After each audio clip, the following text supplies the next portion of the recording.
Dan ini semua ada yang menepuk tangan biasa kalau lewat peti jenazah, khususnya orang yang dihormati.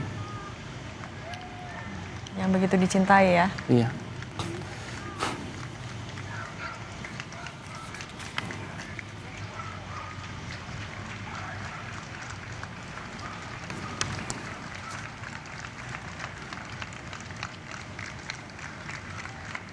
Saya rasa sebagian dari umat yang ada di jalan ini yang tidak bisa masuk ke wilayah Santo Petrus untuk upacara pemakaman. Karena penuh pasti. Tidak tertampung. Tidak tertampung. Dengan banyaknya umat Katolik. Dan mereka udah menunggu. Ini sudah setengah perjalanan atau masih jauh kalau kita lihat dari rutenya Mas Erlik? Ini saya kurang tahu posisinya sudah di mana. Tapi kalau kita tadi melihat perkiraan waktu ya dengan jarak 5,5 sampai 6 km, tadi berangkat sekitar 17:15 kurang lebih dari Basilika Santo Petrus menuju ke Basilika Santa Maria Maggiore. Ya.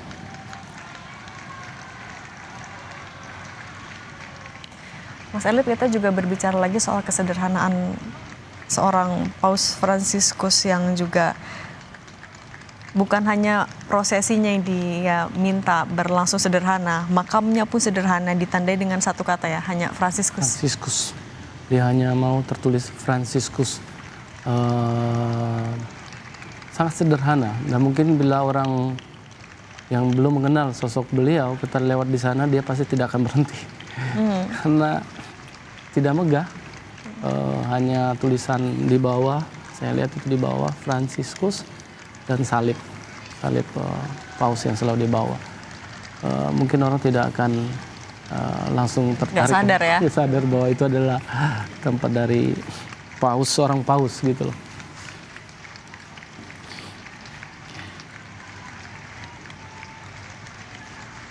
Dan seorang paus yang memilih nama Fransiskus ini juga baru ya Mas Erlik? Ya, karena seperti kita bisa lihat, dia hanya menamakan Fransiskus. Biasanya kalau sudah pernah ada yang mengambil nama tersebut, dia akan melanjutkan yang kedua, ketiga, dan seterusnya. Karena berhubung dia memang yang pertama, maka akan tertulis Fransiskus saja. Biasanya paus-paus yang memilih nama itu menginginkan untuk bisa ada kedekatan spiritual mungkin dengan paus yang sebelumnya yang memiliki nama tersebut. Biasanya seperti itu.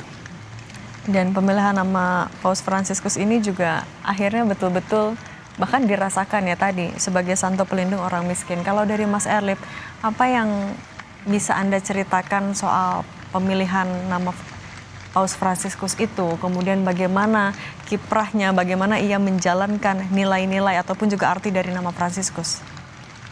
Pemilihan Paus Fransiskus ini sebenarnya tidak ada yang menduga, karena seperti biasa kita terbiasa dengan setelah paus meninggal akan ada keluar beberapa tokoh-tokoh yang disebutkan. Tapi ketika dia terpilih tidak ada yang menduga bahwa dia akan menjadi paus.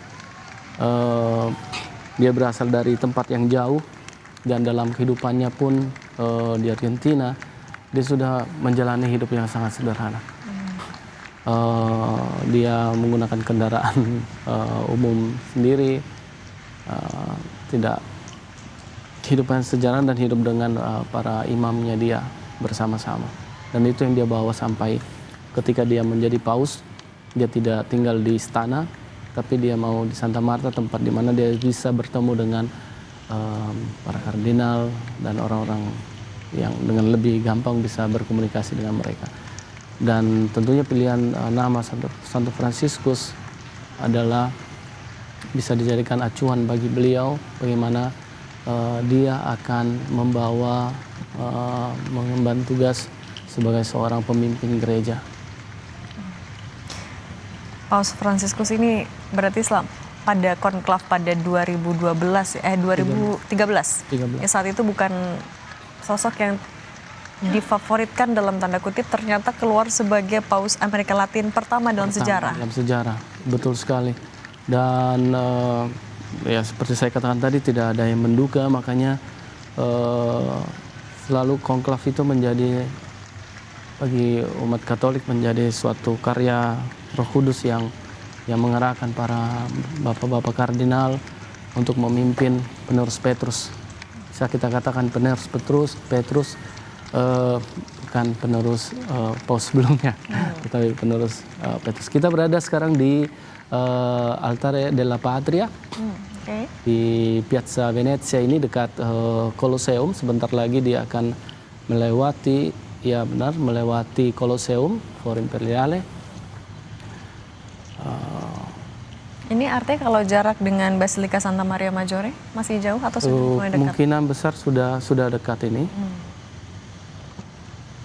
Dan pengamanan iring-iringan ini biasanya di seberapa ketat sih Mas Erlip? Sebenarnya seperti biasa Pak Paus itu menginginkan orang di sekitarnya.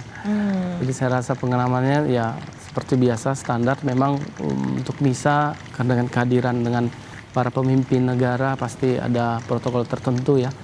Tapi di sini coba lihat umat sangat rapi, teratur, menantikan beliau lewat di hadapan mereka.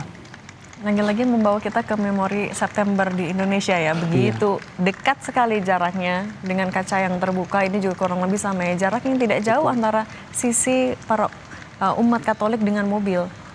Iya, dan semua bertepuk tangan. Dan ini ciri khas di sana, di Italia. Ketika seorang dibawa ke tempat pemakaman, itu akan ditepuk tangan. Seperti itu. Kita berada di sekitar wilayah ini Colosseum. Sudah ramai yang menunggu. Ini daerah dulunya di sini adalah istana Kekaisaran Romawi. Oke, ini sudah sampai di Colosseum ini. Jadi ya, tiba di Colosseum. Ini masuk menjadi rute ya menuju Basilika Santa Maria Maggiore. Dan tadi perkiraannya artinya sudah dekat ya? Sudah dekat, seharusnya sudah dekat. Kita tidak tahu apakah nanti akan ada langsung proses pemakamannya langsung.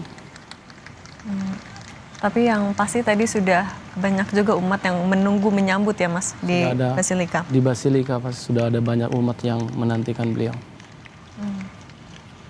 Artinya prosesinya juga Mas Erlip ketika tiba, apalagi rangkaiannya sebenarnya? Nah, seperti saya katakan tadi bahwa ini adalah sesuatu yang baru ya bagi kita. Jadi sebelum-sebelumnya kita tidak pernah melihatnya. Saya rasa akan ada doa, biasanya akan ada doa sebelum petinya masuk dalam kuburan. Basilika Santa Maria Maggiore ini memang menjadi tempat yang selalu disinggahi oleh Paus Fransiskus sebelum dan setelah melakukan perjalanan dinas. Ia akan berdoa di sana, dan berdoa ini memang menjadi salah satu pernyataan pertama ketika Paus Fransiskus juga tepat menjadi paus. Betul ya, minta doa. Beliau sebelum memberkati umat pada saat setelah diumumkan, dia meminta umat untuk berdoa bersama-sama untuk dia. Ini memperlihatkan bagaimana seorang pemimpin itu adalah juga orang biasa yang butuh doa dari orang-orang di sekitarnya. Dan ini juga adalah bentuk juga kerendahan hati beliau. Dan setelah berdoa bersama, baru beliau memberkati umat yang hadir pada saat itu. Ini Colosseum ya? Iya. Dan iringan tepuk tangan dari umat juga tidak berhenti ya tadi sepanjang jalan. Kayak tadi kalau kata Mas Erlip, ini bentuk penghormatan, memperlihatkan bahwa yang sedang iring-iringannya adalah sosok yang memang dicintai dan juga begitu dihormati di sana. Betul sekali. Paus adalah pastor dan pelayan umat, bukan orang penting dan berkuasa. Ini juga yang menjadi alasan Paus Fransiskus ya memilih kesederhanaan. Kesederhanaan ini tetap hidup dalam prosesi pemakaman ya. Iya, betul sekali, karena memang dalam Injil dikatakan bahwa bila kamu ingin menjadi yang pertama, hendaklah kamu melayani. Dan inilah yang dijalankan oleh Paus, melayani umatnya, dan sekarang dia boleh kita katakan yang pertama di hati kita saat ini. Keramahan, kehangatan yang ditabur ya selama hidup seorang Paus Fransiskus inilah yang akhirnya dituai, terlihat sekali, terasa bahkan sampai ke sini betapa luar biasanya cinta dari umat Katolik di Roma yang saat ini sedang berada di Roma. Betul sekali. Dan ini tidak akan terputus sampai kita sampai di Basilika Santa Maria Maggiore. Dan sepertinya mobilnya ini ada juga mobil yang di Asia waktu dia datang ke Asia. Mirip. Tadi juga sempat disinggung ya soal 47 perjalanan apostolik dari seorang Paus Fransiskus, dan yang salah satu yang paling diingat adalah yang ke Irak. Itu kan lagi-lagi menunjukkan keberanian dari seorang Paus Fransiskus ya. Keberanian beliau tidak takut, karena dia tahu bahwa di tempat yang akan dia kunjungi itu ada yang membutuhkan kehadiran dia. Sebenarnya tidak hanya di Irak, tetapi juga di Afrika Tengah. Ketika beliau datang ke sana, dia bahkan mengunjungi tempat yang seharusnya tidak dia kunjungi karena di informasinya bahwa itu sangat berbahaya, tetapi dia ingin ke sana.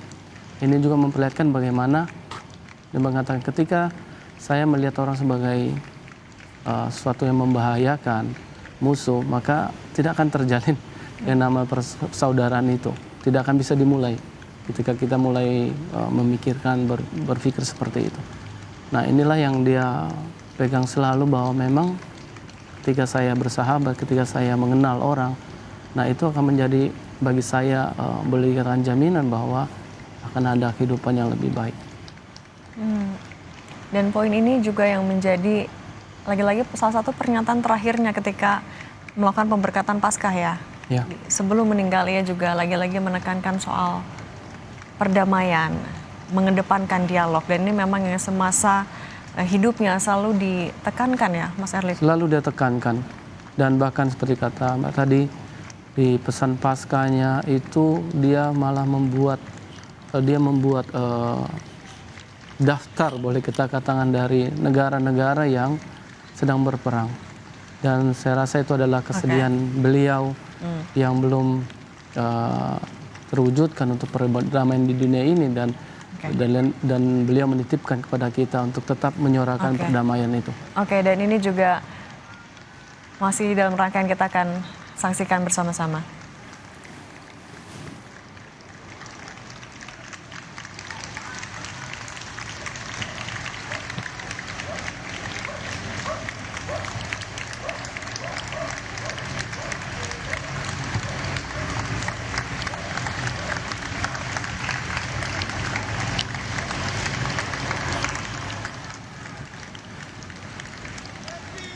Dan selamat beribadah sholat maghrib juga untuk warga Jakarta dan sekitarnya. Kita juga sambil menyaksikan iring-iringan pemakaman Paus Fransiskus.